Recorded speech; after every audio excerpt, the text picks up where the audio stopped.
దాదాపు ఈ రాష్ట్రంలో 5 సంవత్సరాల కాలం పాటు తెలుగుదేశం మరి బీజేపీ జనసేన అన్ని పార్టీల నాయకులు కూడా అనేక రకమైనటువంటి ఇబ్బందులు పడ్డారు. మరి ఇప్పుడు మనం చూసాం, ప్రజాస్వామ్యంలో మనం ఒకటే నేర్చుకోవాలా, ఎవరు కూడా ఇక్కడ శాశ్వతం కాదు, నియంత పాలన అనేది చేయకూడదు అనే దానికి నిదర్శనమే ఈ విజయం.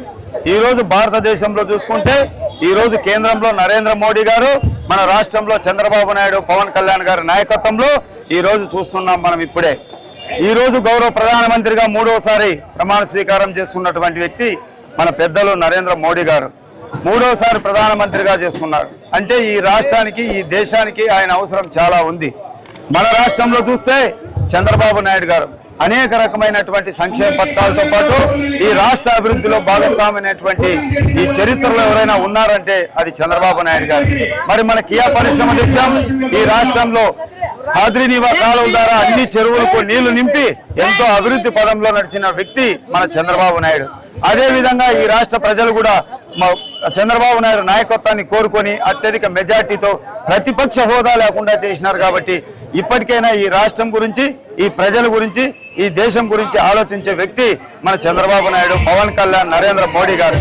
ఈ రాష్ట్ర ప్రజలు అనుకునే విధంగా గెలిపించారు.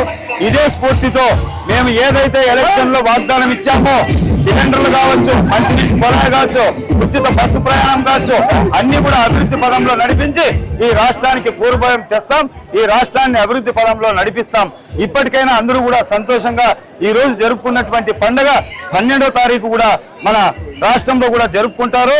ఈ దేశం, ఈ రాష్ట్రం అన్ని అభివృద్ధి చెందాలంటే కేంద్రంలో నరేంద్ర మోడీ గారు, ఈ రాష్ట్రంలో చంద్రబాబు గారి నాయకత్వం, పవన్ కళ్యాణ్ గారి సారథ్యం ఉండాలని చెప్పి తెలియజేశారు. కాబట్టి అందరూ ఐకమత్యంతో కలిసిమెలిసి ఈ రాష్ట్రంలో ఉన్న సమస్యలు అన్ని కూడా పారదోలి అభివృద్ధి వైపు నడుద్దాం.